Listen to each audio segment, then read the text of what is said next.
I'ma do it again, cause I got to break Kevin's new record.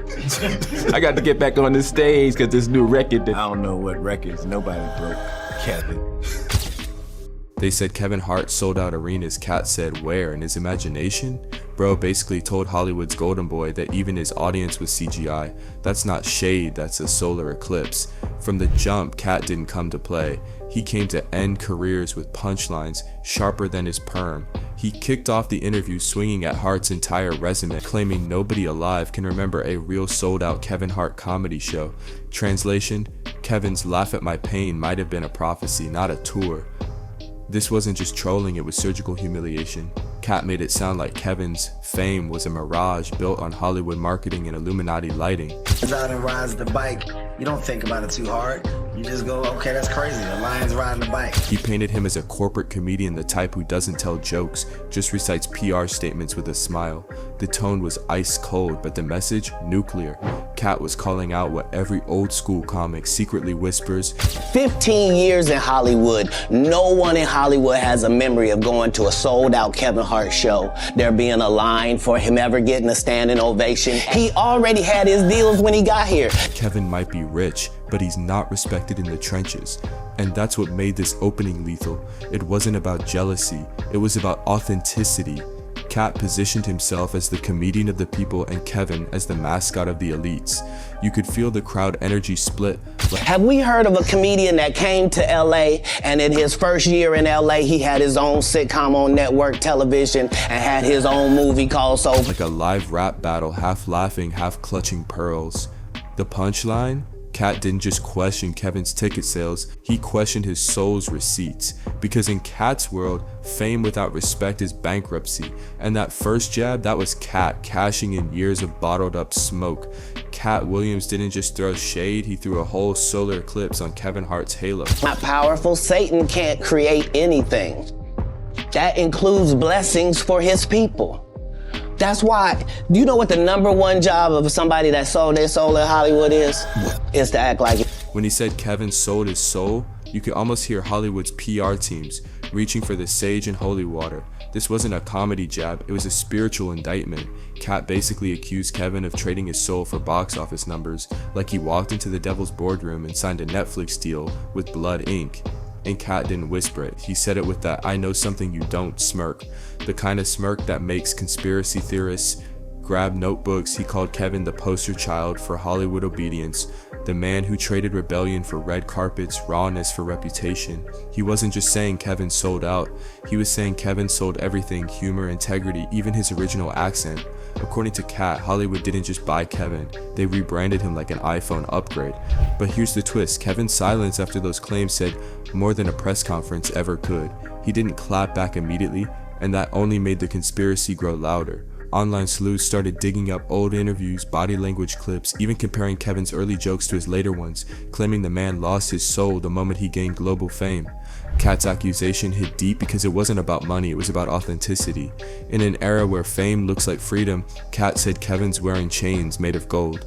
One comedian chased legacy, the other chased longevity. And when Katt said Kevin sold out, fans didn't just laugh, they flinched. Because maybe, just maybe, he wasn't joking. Now here's where the interview went from spicy to straight demonic. Katt Williams claimed Kevin Hart didn't just play the Hollywood game, he got initiated. According to Katt, Kevin wasn't just climbing the ladder, he was crawling through a ritual wearing heels and a wig. Bro said Kevin's career didn't blow up from talent, it blew up after he cosplayed humiliation on national TV. That's when the room got quiet, because Katt wasn't talking metaphorically, he was pointing fingers at the entire industry. He said these rituals are Hollywood's favorite hazing tactic. Make a black man dress feminine, strip him of pride, and reward him with fame. It's not just about the laughs, it's about loyalty. According to Katt, Kevin didn't become a superstar until he proved he'd do anything for the bag.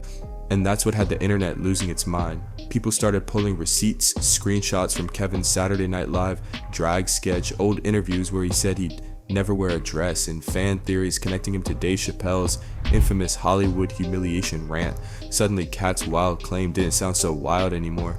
This wasn't just comedy beef, this was a spiritual war in a three-piece suit. Katt was basically saying they made him wear the dress to test his obedience. That's not gossip, that's gladiator talk. And whether you believe it or not, the imagery stuck. Kevin's wig became a metaphor for compromise, the symbol of what happens when raw talent bends to the system. The punchline? Katt didn't need proof, he just needed conviction. And with that one claim, he didn't just call Kevin out. He called the entire Hollywood hierarchy a cult with a laugh track. You thought Kevin was gonna laugh this off? Nah, he dropped the jokes and picked up legal documents. When most celebs post subliminals, Kevin went full courtroom mode, allegedly prepping a defamation lawsuit that screams, "You can't out-troll a man who survived Twitter in 2015. The man's been roasted by the Oscars, canceled twice, and still walked back on stage smiling, but this time he's done playing nice." Reports claim Hart's legal team is gathering receipts longer than a Cheesecake Factory menu. He's not suing for revenge, he's suing for reputation maintenance. Because let's be real, in Hollywood, a rumor spreads faster than a franchise sequel, and Kevin's brand runs on credibility, family man, business mogul, stand-up king. The moment that image cracks, the empire shakes. But here's the twist: sources say Kevin's lawsuit isn't just about shutting someone down, it's about setting an example. He's allegedly coming for everyone who tried turning gossip into clicks. Think YouTubers, gossip blogs, even ex-friends trying to cash in with exclusive stories. It's giving "don't play with my name" energy mixed with billionaire level pettiness, and honestly, it's genius. Kevin's not just fighting lies, he's flipping the script. Instead of trending for drama, he's trending for dominance. So yeah, the joke's over, the funny man is gone, the businessman is speaking now. And if this lawsuit hits court, oh, it's gonna be box office chaos. Picture this: Kevin Hart versus the internet, the most anticipated stand-up set disguised as a legal case. The moment news hit that Kevin Hart was lawyering up, Hollywood's entire influencer ecosystem collectively clutched its pearls. You could almost hear the group chats go quiet, because when one of comedy's biggest names starts swinging lawsuits, every gossip merchant and exclusive source suddenly realized they might be next on the hit list. The industry reaction wasn't just surprise, it was panic and Prada. Kevin basically said, "Play stupid games, win subpoenas." The move sent shockwaves through the same circles that thrive on celebrity chaos. Executives whispered, publicists scrambled, and even comedians who make careers roasting their peers went suspiciously quiet. TMZ allegedly started reviewing old clips like they were evidence in a trial. Because here's the truth: Kevin's lawsuit isn't just about clearing his name, it's a power flex. It's him reminding everyone that he's not just a comic, he's a corporation. And corporations don't tweet, they sue. Even A-listers started rethinking their media strategies. One studio insider said, "If Kevin wins this, half the industry will start suing YouTubers next week." Imagine the domino effect: gossip blogs turning private, influencers deleting jokes, and shady insiders suddenly remembering their NDAs. Kevin's move might actually reset how Hollywood handles rumors. But here's the irony: the same man who built his empire on jokes might change the game by getting deadly serious. He's turning defamation into a business model. Every headline that tried to break him just handed him free evidence.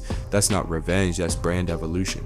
So yeah, Hollywood's not laughing right now, but Kevin Hart definitely is, all the way to the courthouse. The second Kevin Hart's lawsuit rumors hit the timeline, the internet exploded like it was Marvel Phase 6. Half of Twitter was yelling, "Let him cook," while the other half screamed, "Free speech." It was chaos memes, think pieces, and conspiracy threads, breeding faster than fan theories after a Drake lyric. Suddenly, everyone became a legal expert with a Wi-Fi connection. "Defamation isn't real if it's funny," one user wrote. "Tell that to your lawyer," another replied. The quote tweets were a digital war zone. What made it even spicier? Fans started digging up old interviews, old jokes, old controversies, trying to figure out who Kevin might sue first. Some said he was targeting bloggers who accused him of shady business. Others swore it was about personal betrayal from within his own circle. Either way, the man's name was everywhere, and in Hollywood, trending for any reason means power. But here's where it gets interesting. The longer the internet argued, the stronger Kevin looked. He didn't even have to say a word. Just the threat of a lawsuit turned him from punchline to powerhouse. It was like watching the class clown become the principal overnight. People who used to roast him were suddenly deleting posts. You could smell the panic in the captions. And that's the plot twist. Kevin Hart didn't kill the rumors, he let them burn while he built his image back out of the ashes. The internet can debate free speech all it wants, but when you're worth 9 figures, speech ain't free, it's billable. So yeah, the jokes are over. The curtain's closing on the chaos, but the echoes, they're gonna be loud. Kevin Hart walked into this story as the comedian everybody mocked, and walked out as the mogul everybody fears to cross.